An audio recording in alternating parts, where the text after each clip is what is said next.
key change, and then it's like a flat key, and everybody's like, oh my gosh. And so that was him to Liberty. And this is the person who makes Fisk famous, is Edward Remenyi. So what he does is after he comes to Greeley, I'll tell you the story, he comes to give this concert, this show in Greeley. And it's 1882. Actually, it's before 1881. 1882 is when he gets the violin. And he comes through to Greeley, and he says, I'm going to give this show. All these people show up. He's world famous. Fisk kind of like jumps him as he's leaving out the back. And he says, oh my gosh, I'm a violin maker. Try my violin. And he's kind of like, oh, okay. And he gives him one like this, which is all frumpy. And he puts it and he plays it. And he says, yeah, it sounds pretty good. The craftsmanship is great, but whoa, it's not right. You gotta do something about that.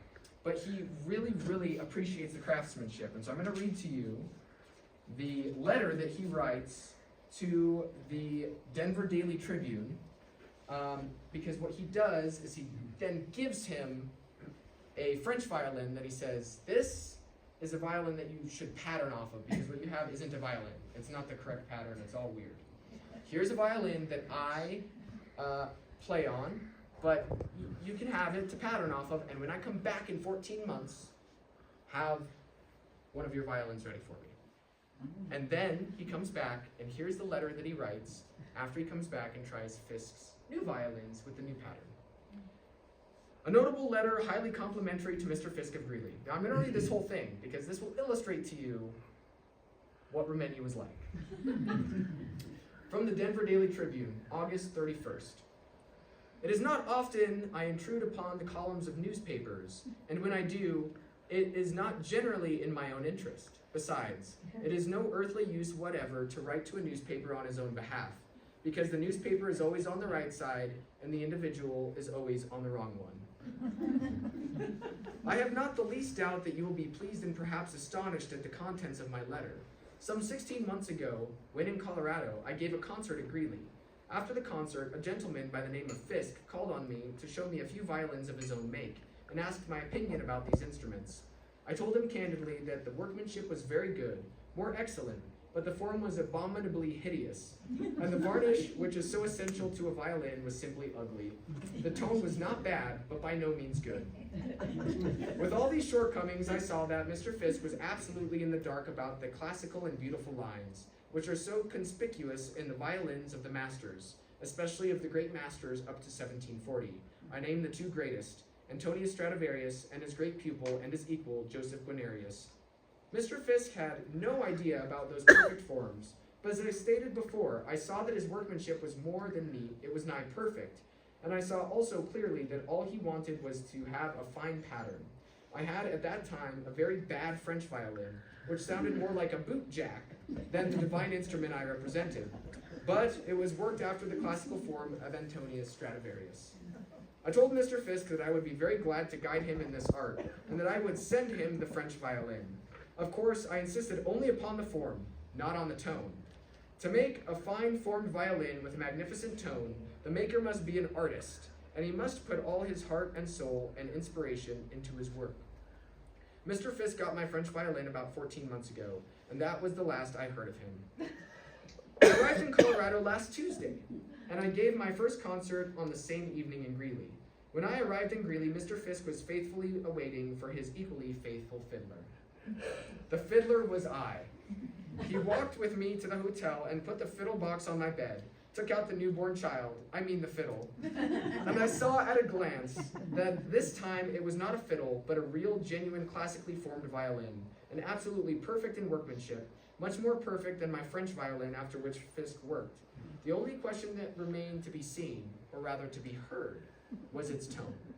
Now listen to my statement, Mr. Editor.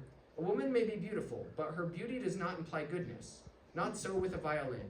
A fine-looking violin, perfect in form, perfect in workmanship, inside and outside, has always a fine tone, and is always good. This is the difference between women and violins. You will perhaps ask, why does my French violin sound like a boot jack or a flour barrel? Because its workmanship is good, but by no means perfect. After closely examining Mr. Fisk's violin, I took the bow in my hand, and I was not surprised. Still I was. I expected an excellent tone, but by no means a grand mellow tone, and his violin has a magnificent tone. The United States is a great vast country, astonishing in its resources, glorious in its present state, but how much more glorious it will become in the future, only the gods on the Olymp could tell. Now, my dear editor, you must also know that many fiddle makers are called, but few, very few violin makers are chosen. To illustrate my biblical statement, I will tell you confidentially, don't give me away, that among the thousands of fiddle makers in Europe and in America, I met only 4 violin makers, and those 4 chosen ones are all in the United States. This is the more astounding as the United States is the country where nearly everything is made by machinery and very little by hand. And you must know that a fiddle may be made by machinery, but never a violin.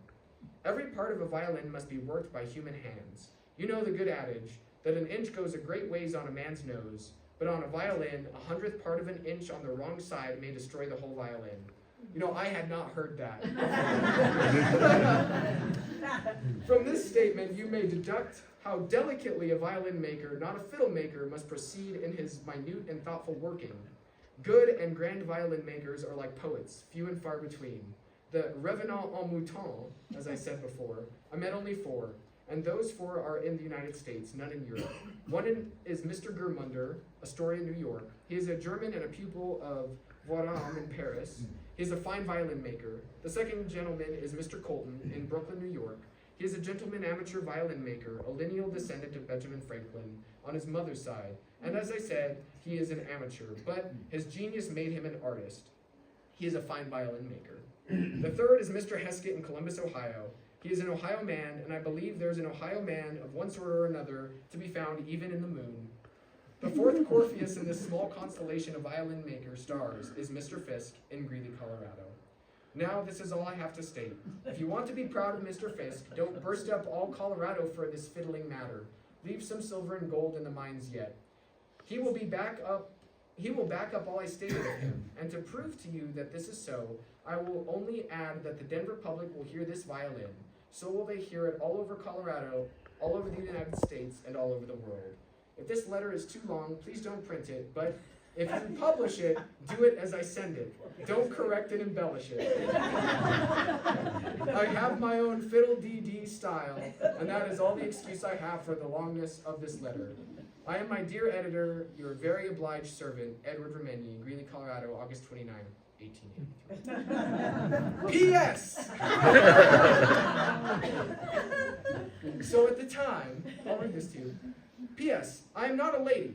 Still, I must add a postscript. At the time, women were the only ones culturally who were supposed to be able to add a postscript. He says, I don't see at all why ladies should have that privilege. I forgot to tell you that I played last night at Greeley one piece on Mr. Fisk's violin. The baby violin was just 1 hour old, but it screamed finely, "Et n'oubliez pas," which means in French, and don't you forget it. Did you ever hear this new and extraordinary expression? If not, you may use it henceforth. It is not very classical, but expresses certain meanings far better than any other classical or high-tuned phrase could do it. Vale, which means in Latin, farewell.